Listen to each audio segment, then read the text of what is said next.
வணக்கம், அனைவருக்கும் வணக்கம். ஆப்பிரிக்காவில் கண்ணு கெட்டின தூரம் பார்த்தீங்கன்னா பாலைவனமாகவே காணப்படுகிறது. அங்கு ஒரு சில மரங்கள் மட்டுமே உயிர் வாழ்கின்றன. அங்கு காணப்படும் மலைகள் கூட பசுமையாகவே இல்லைங்க.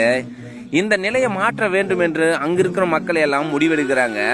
முடிவெடுத்து அரை வட்டமாக 5 அடி தூரத்துக்கு 3 அடி ஆயம் இருக்கிற மாதிரி எண்ணிக்கை அடங்காத பல ஆயிரம் குழிகளை வெட்டுறாங்க. அதாவது மழை பெஞ்ச ஓடி வர நீர் எங்க தேங்கி நிற்காம வீணா போகுது, அதை மாற்ற வேண்டும் என்று தான் இந்த குழிகளை வெட்டுறாங்க. இப்போ மழை பெய்யும் போது ஓடி வர நீர் அந்த குழியில் தேங்கி நிற்கிறது. அப்படி அந்த குழியில தேங்கி நிற்கும் போது அந்த குழியை சுத்தி எப்போதுமே ஈரப்பதம் காணப்படுகிறது. அங்கு எப்போதுமே ஈரப்பதம் இருக்கிறதுனால அங்கிருக்கிற விதைகள் எல்லாமே முளைக்க ஆரம்பிக்கிறது. முதலில் சின்ன சின்ன புற்கள் எல்லாமே முளைக்கிறது.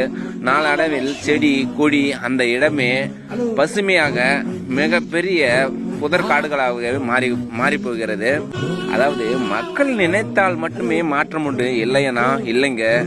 அதாவது நம்மளுடைய தாத்தங்காலத்துக்கும் தகப்பங்காலத்துக்கும் ஒரு நம்மாழ்வார் இருந்தாரு.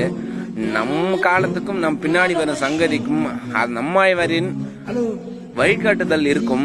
ஆனா நாமளும் நம்மாழ்வார் போல் மாறிட்டா பசுமையே நம்ம பாக்கெட்ல அப்படின்னு சொல்லிக்கலாங்க. அதாவது இயற்கையை நம்ம குறையாம பார்த்துக்கிட்டோன்னா நமக்கு இன்பத்தை எப்பவுமே குறையாம இயற்கை தரும். நன்றி, வணக்கம்.